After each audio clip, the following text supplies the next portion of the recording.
Mais ça demande énormément de temps. Non, alors... On va, et là, en plus, Monsieur le Président... Alors, ceux qui ont tout perdu, on va mettre en place un système d'aide accéléré. Voilà, mais on va recevoir... Pour le petit commerce. On va recevoir des aides, des assurances. On va recevoir des aides. Mais ce qu'il y a, le problème, c'est qu'on n'est pas encore arrivé. On n'est pas comme en 2016, en période d'été, que ça a été très vite pour assécher les Je sais bien. maisons. Là, on va avoir encore le mois de mars, tout ça.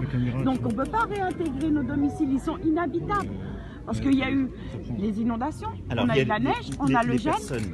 Et on fait comment? Parce que les assurances, on a 10 jours d'assurance. Non, mais je ne suis pas en train de vous dire. Les personnes qui sont dans la situation que vous évoquiez, de centaines, sous le contrôle de Madame le maire, parce que c'est la commune la plus touchée.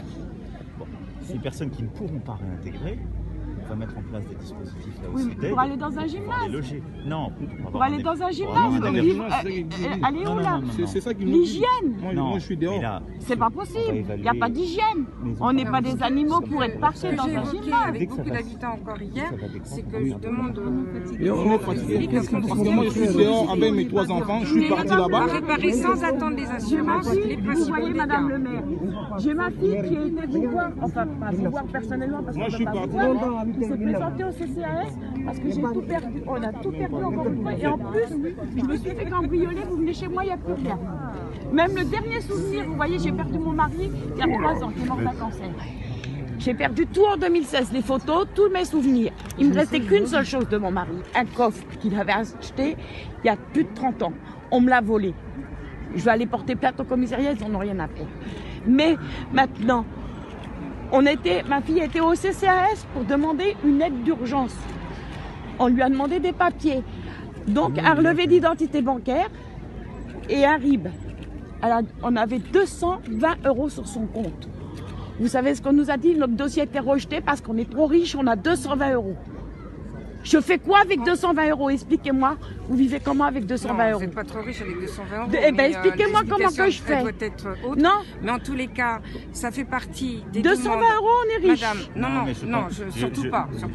Vous imaginez dans la situation qu'on est? Mais Madame, moi je vous entends. Ce que Madame le maire explique, c'est que je pense qu'en effet... On demande un fonds de soutien pour les sinistrés. Il y a dû avoir une autre explication, mais personne ne pense que vous êtes riche avec 220 € sur Voilà. le compte, et en particulier, vous savez, les femmes et les hommes qui travaillent au CCAS, donc rassurez-vous. Voilà. Mais on va mettre en place pour les personnes qui ont tout perdu un fonds de soutien. Ça, on l'avait fait. Oui, mais en 2016, Monsieur Macron, vous savez, on n'y a pas eu le droit, nous. Vous savez pourquoi? Parce que Eh bien, Madame le maire est là, parce qu'on habite dans un quartier de gitans. On habite dans un quartier de gitans. Voilà. Elle est où la diversification de la France? Elle est où? Et qu'est-ce que ça change? Voilà. En fait, franchement, les gens de voyage, je crois, au vote. Oui, mais je me souviens très bien. Et moi, vous m'avez donné une aide exceptionnelle, Madame le maire. On m'a téléphoné, j'ai eu une aide exceptionnelle en 2016 de 8 €. Vous foutez pas de ma gueule? Elle était belle, la blague du jour. 8 €. 8 €. Vous pouvez regarder sur vos livres. J'ai signé pour 8 €. Vous appelez ça une aide exceptionnelle? 8 €. 8 €, Madame le maire.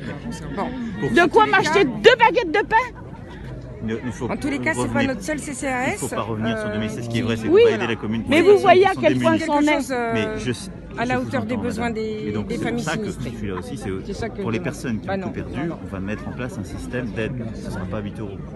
Mais après, c'est normal qu'on demande aux gens de vérifier des choses. Oui, voilà, c'est tout à fait normal, parce que vous avez des gens qui abusent aussi du système, voilà, il ne faut pas pousser. Donc ça, c'est les aides de court terme, et ensuite, on va aussi organiser les choses. Il y a un gros travail. Ça m'a étonné, Monsieur le Président. Comment ça se fait que vous êtes venu? Oui, parce que ça a marqué dans les annales, parce qu'un président qui s'intéresse à notre quartier, c'est l'un des endroits les plus touchés par les inondations. Voilà. C'est vrai. Voilà. Et dans une des communes qui plus est dans une des communes qui est les plus pauvres. Et le projet de racheter les terrains, monsieur? C'est pour ça que je suis là. J'en ai où le projet de racheter les terrains? Il y a un travail qui est fait, d'ailleurs, qui est porté par la mairie avec le syndicat. On va en parler d'ailleurs, parce qu'en termes de prévention, c'est une chose, on va continuer. Vous êtes intéressé. Mais il faudrait quand même les acheter au juste prix, quand même. Parce que ça sera une bonne chose. Parce que vous savez, quand ça fait partie des gens pour acheter une vie, qu'on les derrière. Madame le maire, détruire les maisons, d'enlever les elle qui gravats. l'apporte avec l'État, Vous vous les rendez achète au compte, juste moi, prix. en face de chez moi, j'ai C'est une des maison procédures qui est amiables. à moitié C'est des détruite prix du depuis domaine, 2 ans. C'est ce qui fait Il que faut c'est plus lent qu'on se d'ailleurs. batte, qu'on fasse la Alors, gendarmerie il y a une pour question enlever les qu'on va gravats des aborder. gens qui viennent déposer déposer des ordures Oui, mais ça devant chez n'a nous. rien à voir avec les Oui, je sais acquisitions, que c'est démolitions, pas... vous le savez, Oui, madame. mais les maisons sont à Malheureusement, il y moitié a un peu détruites. un Et effet. donc, on vit avec eux. On a l'impression d'avoir la Troisième Guerre mondiale en face de chez nous. Elle est inondée. Des maisons qui ont été bombardées. C'est pas normal, ça. Que vous fassiez une coulée verte, c'est très bien, c'est bien. Ça donnera de la valeur au quartier, je suis d'accord. C'est très bien. C'est une bonne chose, je vous dis pas. Malgré que j'ai mes enfants qui habitent du côté que vous avez acheté, qui vont perdre leur bien. Mais c'est très bien. Mais C'est pour ça que je demande aussi le soutien de l'État, c'est pour acquérir les maisons à leur prix. Alors, il faut que vous débarrassiez les maisons. Il faut que vous finissiez d'enlever les carcasses de maisons. Ça va faire Eh bien justement, il faut nous aider, monsieur Macron. Il faut nous aider. Regardez ici, les routes sont dégradées, les trottoirs sont dégradés. L'État pourrait nous aider. On est un quartier abandonné. Et pourtant, on vous accueille bien. Il n'y a pas de U, il n'y a rien. Et malgré qu'on ait une grosse propriété de gens du voyage, on sait se tenir. Je ne suis pas. C'est envahi. Ça même la main. Je les ai vus et on va... Je ne vous fais pas des grandes promesses. Mais hier, vous savez, dès qu'on est là, parce qu'on sera aux côtés de la on va communauté porter les des balles habitants qui ont Et ça sera, Il y en a déjà aux endroits secs, on va en mettre un peu Mais plus dans les endroits qui étaient inondés encore il y a un hier. avenir ici. D'accord. Évidemment. D'accord.